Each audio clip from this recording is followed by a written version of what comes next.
Merci bandeko balandia to komu wapi lisu lukola lisu ndenge to mesana kosala musala kotali sabino makambo oyo koleka na mboka na biso Congo. Bandeko na ngai mokolo malelo te bike monde na biso eza menacé na coronavirus. Molobeli abana Lukunga honorable président ya MLP Frank Diongo Chamba mwana somi ekolo Congo molobeli alobaki pour na peuple congolais pour na pandémie oyo ezali makambo oyo kweli monde bolanda bongo l'un des grands politiciens mboka na biso honorable Frank Diongo Chamba. Message à Liboso ezali à Copé Sabino d'abord merci équipe à Tokomio Api oyo bolandinga pona kuluka point de vue nangai par rapport na pokoso to bokono munene oyo ezobundisa biso ya liboso bokono oyo ya solo ezali oyo azondima te boyebi te Frank Diongo alobaka vérité bondima bokono ana ezali na mikili ya poto lokola na Espagne ndakisa balekisi 10,000 bato bakufi 1000 moko mibale misato ti 10,000 bato bakufi lobi kaka oyo eleki oto yali lelo na Londres bakufi koleka 500 na mukolo moko 500 bato bakufi koleka 500 na mukolo moko ya lobi. Donc biso mo na Congo bato bazo kufa soko tali nombre ya bato o bazui maladi na Congo na nombre ya bato bakufi na Congo kako ya biso soko tokebi te totosi mibeko ya leta te tolandi ba conseil ya Organisation mondiale ya santé te ba mesure président de la République apesi soko totosi yango te. Et là je profite na ko féliciter parmi bateau ba intervenir et plus précisément distinguer première dame Maman Denise na dit message na Maman Denise Tshisekedi na landi message na radio Okapi et mikolo nyonso taso na za na voiture na féliciter ma case pour la mobilisation na asali na français to sengi ya lubango pe na balangue oya yibi Swahili Lingala Chiluba oya lobi donc message na wana peuple so ba sengi a traduire yango na balangue parce que alobaki yango na français na yibi so lobi na balangue mususu mais tranche onga na landi eza na français pour makambo yo il faut ko lembisa yango na minoko nyonso lokola azali première dame et kapesi message pour la population congolaise population te ba yokaye na minoko nyonso ayibika alobaka nebika alobaka Lingala alobaka Swahili et je pense que d'autres langues pe akiko lobango pe lokola lobi na français et lokola liboso ngwana. Donc message à liboso ezali ezo senga na bakonzi nyonso na ba leader d'opinion ba politicien ba chef religieux que mbokono oyo tokolonga yango na appui ya bato nyonso lokola président de la République apesi ba mesure esengeli peuple congolais tolanda yango na kotosa ba conseil étape ya mibale après ko précéder ko bokono ezali bato ba we ebele na Congo bato bakufi déjà parce que tant que tozaki 85 so 80 personnes atteintes bazui bokono alors soko 10% lokola 8 morts sur 80 il y a 10%. Alors na mukolane ezaki plus de 80 mais 8 personnes bakufi 10% et ngi koloba keno soko tokomi 8000 personnes bazui yango tokona 800 morts. Pour bien comprendre ndenge bokono eza danger munene. Alors 800 morts tokunda bango comment wapi ozoma na gravité likambo yango yango nde likambo ya liboso tango bapesi conseil na l'état pe na bato bayi makambo yango no soko eloko ya malonga ya kosala eza te vanda na ndako yango na koti na etape ya batoli ya kopesa bana mboka conseil ya liboso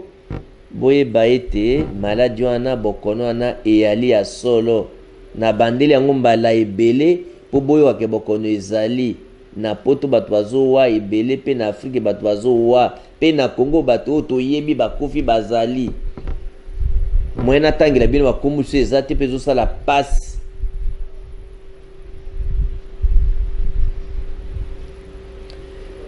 baconseil to toli nini na kobakisa il faut que se protéger komibatela pe protéger les autres engi koloba ete tomibatela tobatela pe baninga tokomibatela ndenge nini pe tokobatela baninga ndeni to mabota to bandeko mosusu ndenge nini toli ya liboso il faut to esengeli kosukula maboko na savon soko osukoli maboko na savon mpo na nini bakopesa conseil ya kosukula maboko na savon po ete savon ebomaka virus wana to microbe wana ya munene po na nini kosukula maboko na savon pe ebomaka virus po ete soko na liboko ekotaki virus parce que virus wana soko lokola nazoloba boye soko moto aza contamine na ekotia liboko esika virus ezali so na tie nelongi nga moko na micontamine yango nde basengaka esengeli kosukula maboko po esika nyonso kosimba okomema virus apatira ya maboko na yo ntina na yango basengi kosukula maboko nde yango wana toli ya mibale esengeli kovanda distance yona mutu oyo kosula na ye distance ya 1 metre to koleka mpo na nini kovanda distance ya 1 metre na mutu nyonso oyo kosulaka na ye po ete bokono wana to microbe wana etambolaka na mopepe na distance ya molai te soko oza na mutu oyo aza nango to yo mutu oza nango so mutu mosusu nde aza na 10 metre ntango akoloba to azoloba ekokweya microbe wana ekokomela yo te yango nde moto nyonso ayeba esika nyonso azali atambola na bokebi te atosa distance wana ya 1 metre malade ezotambola na mopepe te bato nde bazotambusa maladi na ndenge bakotambola mabe na kobuka mibeko oyo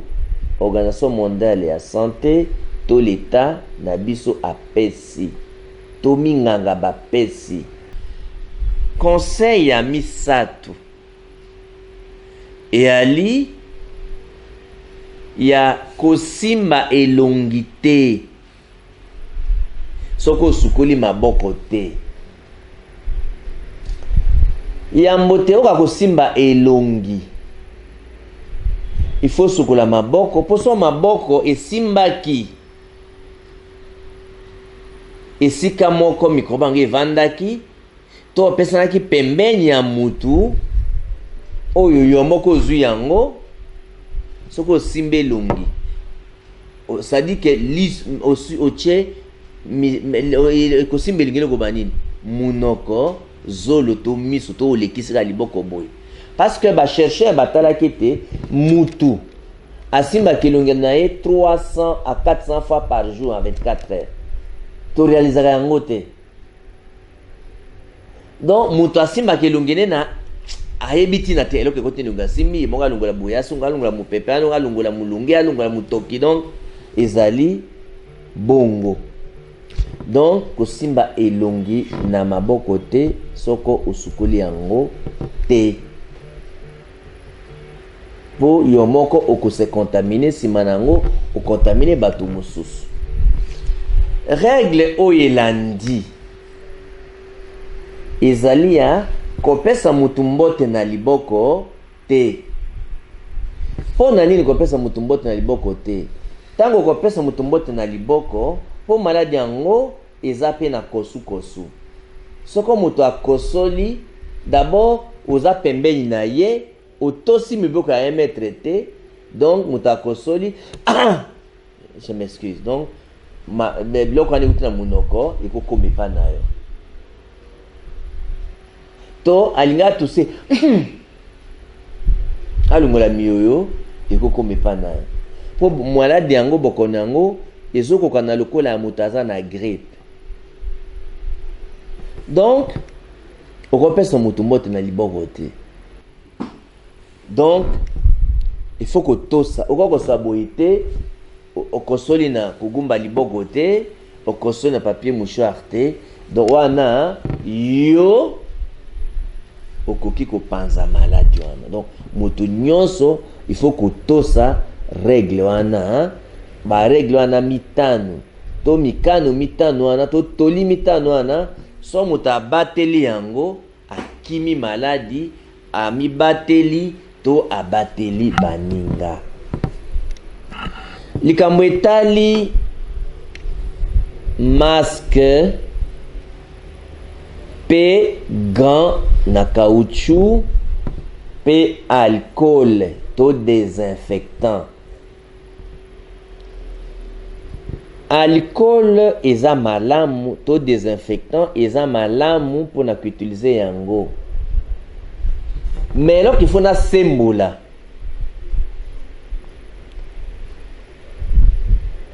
mutu oyo azosukola mai na savon na maboko na ye, asukoli maboko na mai na savon, ali na resultat moko na mutu aza na désinfectant. Bato azosala asukoli maboko na savon aye kotia désinfectant, eza gaspillage, eza dépense inutile.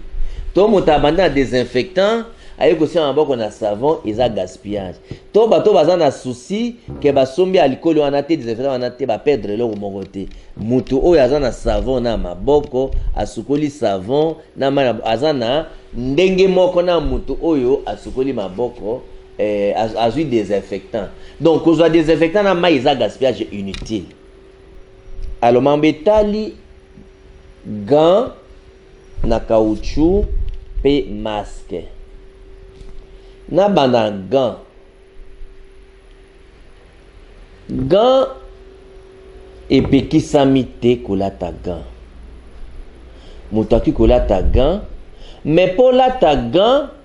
il faut kotambola na ekenge makasi. Parce que esika nyonso kosimba na gant eke eza infecté ekokota na gant wana, yo moko pe bisika nyonso ozosimba pe ozotika yango. Parce que gant mikono soko ekoi na mabanga, pardon, ekoi peut-être na mabaya likuwa na mesawa na mabaya, soko ekoi na mabende, soko ekoi na lamba. Donc esalaka selon les cas 1 heure à 3 heures avant ekufa. Bisika mususu esalaka 7 jours avant akufa. Donc soko oza na gant eke ozosimba bisika nyonso wana eke ekutanaki esika ezalaki, liboko na eza protégé, d'accord, mais bisika nyonso osimbi yo siko otambwisi virus à partir ya gant na yo. Et puis yo moko soko olati gant eke otie liboko na elongi, yo moko se contaminé. Donc mutu alinga lata gant ayeba ke non gant mutu oyo azosukola mai na maboko aza plus protégé que mutu aza na gant ya caoutchouc. Eloko wana mutu asosola oyo alingi alata gant ayeba mabe na gant eza nini, bolamu ya gant eza nini. Mais mpo na ngai na ndenge na nga nazolata gant te, parce que à tout moment nakosuka mai na maboko ozomona. Donc eloko ya liboso yango wana mambo etali masque. Masque pe eza problème. Organisation mondiale ya commun ya santé a exigé qu'il faut bato nyonso balata masque, ba exigé yango te. Il est vrai que par rapport na ba chinois, ba asiatique, ata avant maladie oyo culture na bango eza kolata masque. Eza culture na bango. Eza culture eza na kati Europe te. Na France par exemple pour moto asomba gant, pardon, asomba masque, il faut appeler ça ordonnance. Alors c'est quoi pourquoi ba pays bazo commander ba masque ebelé? Bazo commander ba masque ebelé parce que soko batu lokola 10 000 bazui. Alors soko 10 000 bazui, d'abord nana alataka masque. Moto alataka masque eza moto aza malade déjà. Moto aza malade na monganga oyo ake kosoigner ye. Ye a contaminé monganga te, monganga pas a contaminé te. Moto anormal, normalement, oyo aza malade te akolata masque te. Moto alinga alata masque, il faut alors, son masque à 1 heure, chaque 1 heure il faut changer. Si à 2 heures, chaque 2 heures il faut changer. Si à 3 heures, donc chaque 3 heures il faut lata masque mosusu. Mais awa na komo mona masque mosusu ba komo lata alati yango banda tongo ti butu asukoli yango lobi alati yango eza bongo te. Masque wana ekomi kaka lokola masque otolataka pona machine à fufu izo protéger ka pousser kaka ekota na zona munoko te. Besoin toza nango awa ezati ka protéger poussière ekota na zona munoko te, mais masque parce que microbe ezo mona na te. Toza na besoin kaka couvrir eloko ekota na munoko te, yango emona na kate. Et moi na microscope. Donc ezate ke eloko moko ya munene boye ekota munoko te soko zipi munoko. Eza bongo te. Na mona moto alati gant, alati masque, mais azo bongisa emoko solo na ye ndenga kolata. Donc olati no masque na gant, mais gant no est contaminé parce que kota nazo pe na munoko. Tango zo bongisa masque, ezonga na zolo ezona muno ou toucher ba lèvre na yo ou toucher ba zolo na mais excellement ozana masque na gant mais o se contaminer na ngoyo moko parce que mubeko wana ya kusimba elongité bazo tout sango malamu te. Ba pesi biso conseil boy ozui mai ya moto o chauffer mai au tiède o ezana dimension ya kusiporter na mongongo to na gorge o tie mungwa na lopoto balwangando gargarisme nde tozwaka mai lokolo lingo brosser na tongo avant obima pe na poko avant olala otie mai wana nde tozwaka ekoti awa nyonso obwaki 4 à 5 fois. Ça c'est un médecin chinois où il a découvert que ayabaki amonaki microbe yango bato ebele na kitasa bazo salela yango. Donc aux humains 4-5 fois au tien na munoko au boaki, mais il fait kota awa. Alors avant bimana tongo au saleli yango na buto avola le saleli yango, c'est-à-dire par hypothèse ou soko sala ki distraction moko et kozwaki yango tango muto azwaka yango avant na liboso awa na gorge. Tango akovanda na microbe wana akovanda wana akovimbisa mungongo etosali bapota to evimbisi nde yango nde omona mungongo ekomadi kobeba ti makambo ya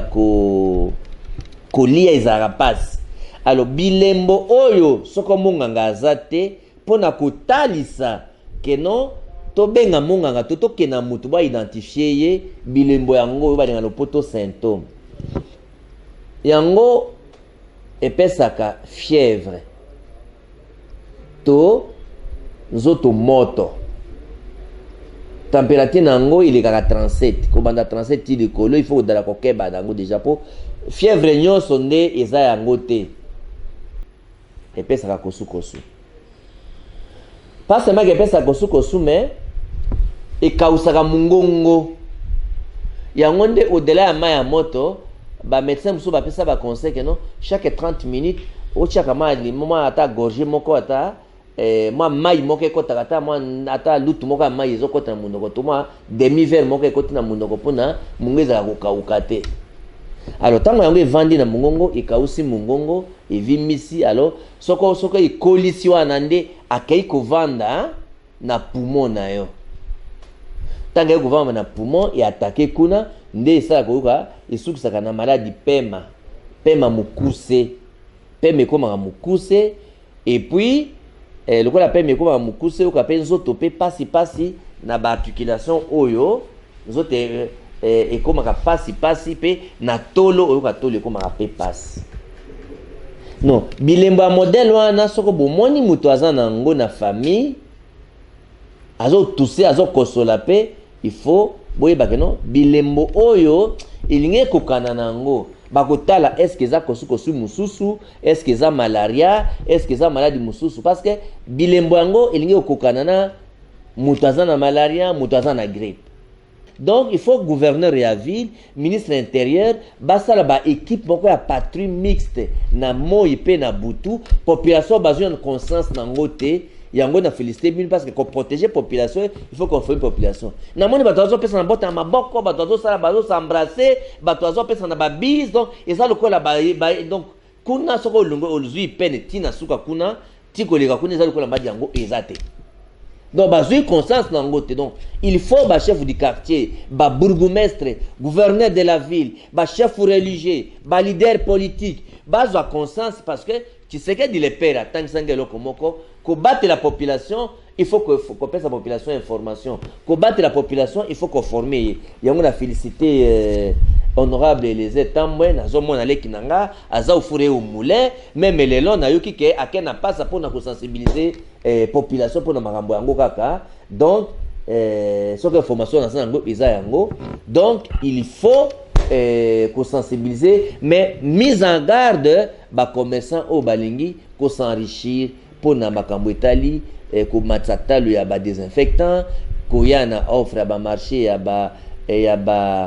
ya ba masque oyo eza médical te ya bilamba alors na bagan oyo bazo te ya batu te parce que ba congolais ont moyen te ya kosomba gant chaque masque chaque 3 heures remplacer yango donc pour na Congo masque est solution te pour na bato za maladie te mesure oyo on met sa pesi mesure au ministre de la santé a pesi mesure au président de la république a pesi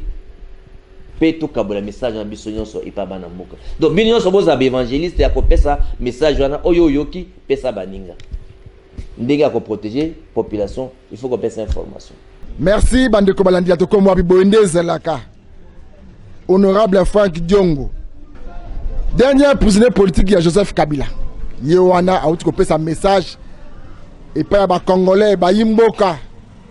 botala ero to komi eza era masekité coronavirus eza bel et bien na mboka na biso Congo pandémie oyo eza na kata mboka Congo tomi batela tomi lengele bomoni message ba honorable bazo kopesa ezoye bana nani alingaka peuple congolais ne pas ma peuple congolais te to kitaki kuna na commune ya Gombe et pa yapi honorable Christelle Vwanga mwana somi ekolo Congo moto ala kaka ba congolais rendez-vous au sommet honorable Christelle Vwanga kolo idéologie ya rendez-vous au sommet honorable Christelle Vwanga et le ngona ba journaliste mususu ba kitaki kuna na centre d'handicapé et pa yapi bandeko na biso oyo ba congolais oyo ba zwa na ba oyo ba nzimela binzambe na ba mona bango important na mokili oyo mais na ba congolaise mususu ba kotelema ba valeur ya ba ndeko be handicapé ba sumi we ba baba akitaki kuna mokolo malelo kokende ko kabola mwa biloko na ba ndeko wana par rapport ya ba quarantaine oyo ça no se mikolo zali ko ya 2 semaines de na ndako on a ba Christelle Vwanga olobi nini.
ndenge na yebisa kibino mokona lelo toyambi mama na biso mama Christelle Vwanga oyo alobelaka biso handicapé visuel comme na kati ya lisanga nga azalaki chargé ya propagande na ye ya ba personne vivant avec handicap na funa là na sala ke no ba aveugle ba handicapé physique ba voter mama na funa yango mama pe aza kati na biso awa mama Christelle aza awa yango na sepeli na présence na bino poso ki bino bo vota ki était alingaki pe abimati grâce na bino pe esalaki ke non mama lelo yo azala na ensemble pour na kolobela biso ba personne vivant avec handicap. Alors natiki maloba et pas na yimo ko mama Christelle vous avez la parole. On a banda na ko pesa na mbote na président mbote mingi mbote mama mbote po na debo sepeli ko yamba biso papa Anik a présenté à lobby honorable Christelle Vwanga honorable na bino boyebi bo accompagnanga depuis campagne boyo kaka ba idée na nga na radio boyebi singa tozo accompagner yo et na la kaka bino que nous allons kaka wana pembeni na bino ti to voter loi na biso o ya promotion de personnes handicapées. Alors lelo toye pour une occasion moko exceptionnelle nazanga mokote na ye na baninga oyo tozala bango na domaine oya société civile ya activisme pembeni nanga na ye na association ba journaliste en action oyo eza association oyo encadra kinga peta nazaki journaliste et puis na handicap zéro oyo ya muninga na biso pe ya collègue na biso to sangani biso misatu association na poto bito ya kotala bino tozo mona partout na ba télévision ba to kende ko sensibiliser batu boyebi tozo bunda contre maladie oyo eza makasi o ba bengi coronavirus maladie wana eza grippe moko makasi o soki ekangi mutu ezomema comme ezomema na liwa comme pe mutu pa koki kobika. Alors biso lokwa nzamba sala biso ba humain toza na intelligence na biso eza ke to sala likambo atelinga ke koma ekomate yango wana tozo prévenir tozo loba nga natali na lobi nga pe naza na famille na nga o ba adopta ngai o ba ndima ngai basenga nga eloko te basenga nga mbongo te pona nini lelo maladie o ezomona na ke lobi ekoki osala mabe pona nini na ya te liboso na bango yango to intéressaki baninga to sala mo ensemble.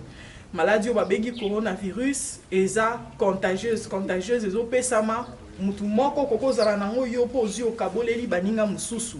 Alors ba moyen o ezosala ke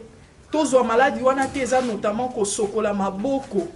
mingi kosokola maboko ata 100 fois ata 500 fois par jour sokola maboko.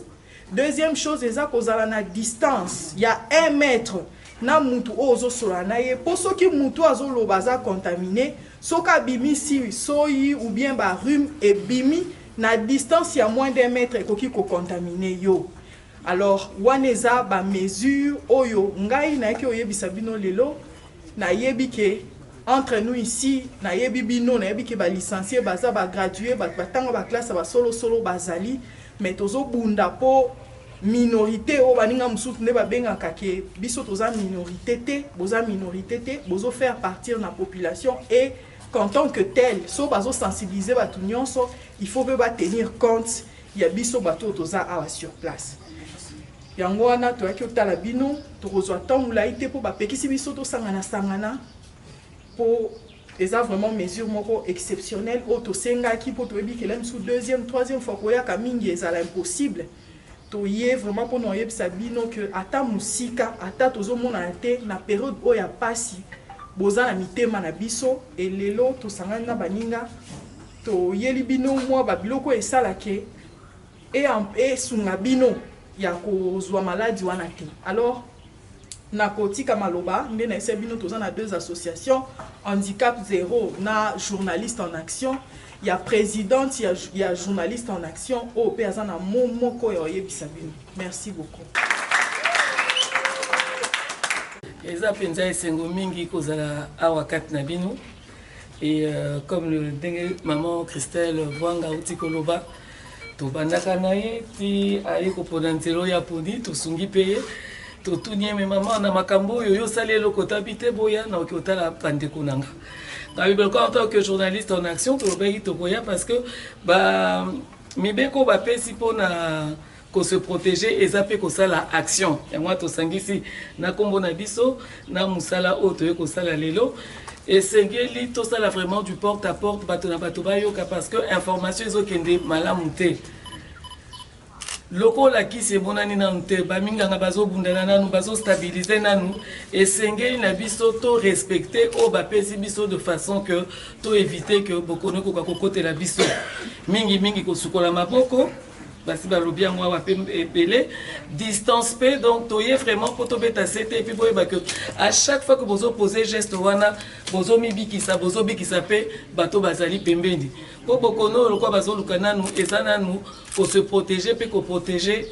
bandeko bazali pembeni yango bomoni mibeko mingi ezali soko oza na likambo kosala libanda te vanda na ndako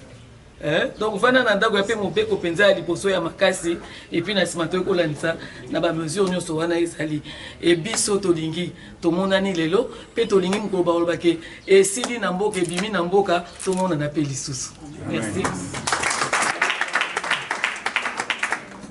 toye grâce ya honorable Christelle Vwanga azali moponami na bino ndenge alobaki azoya kaka ndenge présidente ya J alobi yango wana tolobaki to accompagner biso toza wana pona ko na kati ya handicap zéro pona ko promouvoir ba droit na biso ba handicapé mais mingi kolobela yango penza na média ko betaka sete mingi pote bato bayebaki biso na bango toza ndenge moko présidente honorable na biso Christelle Vwanga uti koloba wa que awa na kati na biso toza na ba licencié toza na ba gradué toza na bato nyonso tout c'est-à-dire que ata soki naza na handicap songolo to pakala na kokipe ko tanga classe na kokio ko mape mutu munene na kokipe ko sala yango na biso na cadre ONG na biso na honorable pe azo sunga biso kuna na niveau commission ya droit de l'homme na Assemblée nationale pona ko beta seteke soki handicapé atangi fo azwa mosala soki handicapé asali eloko songolo il faut pe asala lango po atangaki classe wana pamba te eza atangaki te kaka mpona ezala fleur atalaka diplôme na ye na ndako te eza mpe po asala lango mosala yango wana toye na cadre oyo ya coronavirus ezolobama na mboka mobimba po to accompagner baaction ya honorable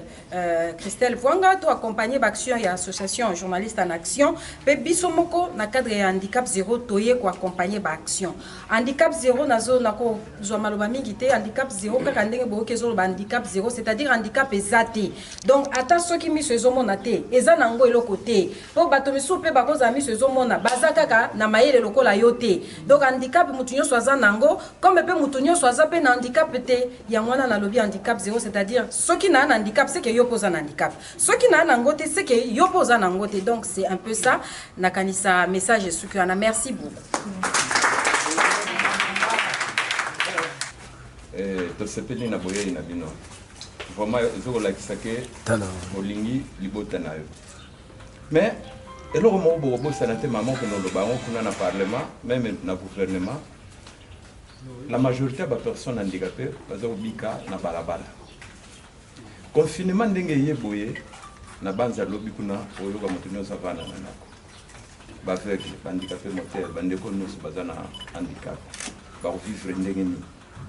ce qui est vrai malade ezali tokotiango na duti te ke ezali te bamboka na molongo bazokobelela bato bavanda na bandako ntango bakevanda na ndako bakamati mwa sani ya loso baketikela ye mpongo communauté oyo elelaka soki atutani na moto na minute oyo soki abeti fenêtre ya voiture moto akomatisa fenêtre ya voiture na ye po ayebi ke okotikela ye coronavirus soki bobeti lisolo te epai ya papa Chichi na ba Joseph Kabila bato bamanikila mbongo na mboko bandikape bakosuka wapi donc likambo nasengi mama place bokotikela biso savon place bokotikela biso mai wana mpe na lupango awa mai ezotungisa mai ezalaka sute botala mpe likambo wana vraiment bosenga na bakonzi pour mettre les personnes handicapées à l'abri ya coronavirus bosunga bango soki okangeli mwasi na ndako olingo bayelaka ye biloko ya kolia soki osombi nyama okende okangela ye na lupango fo ya kotikelaka ye eloko coronavirus ayo pesa biso solidarité tovanda na ndako tovanda na kolia nini voilà mama na place wana bosengela biso na gouvernement bino mpe na parlement bokanisa likambo ya bapersone handicapé vraiment on ne peut pas continuer à vivre na balabala moment ya kokanisa likambo na biso yango na soki na ngawa toyoki o nyonso lobi oyebi engagement na ngai lelo oyebi engagement ya journaliste en action omoni ke babakisami na combat tokutana yango na biloko nyonso ba personne vivant avec handicap po oyebi engagement na ngai donc message na yo ekokoma si il s'agit na loba oyebi ke nga kuki koloba na lembaka te na koloba na ngai alors eza vraiment important makambo lobi biso toyaki mpo na sensibilisation nde tozotambola partout toyaki mpo na sensibilisation maintenant baninga journaliste en action handicap zéro symboliquement président symboliquement na moment oyo ya pasi tokanisaki symboliquement tozopesa échantillon ya biloko oyo toye nango po esunga awa po baninga baniki baninga tosola na bango ya nyonso bayebisa biso ke problème ezali bazofanda awa mo problème ezali mais kolia surtout eloko ya kolia eza te biloko nini baza yango besoin badésinfectant nyonso alors symboliquement. Merci bandeko balandi ya tokoma boyende ezalaka mona senga peuple congolais boye bandeko na ngati osuki apona mukolo malelo tika te kimi ya kolonzambe ezala maboti na bino ndito koza mukolo malobi.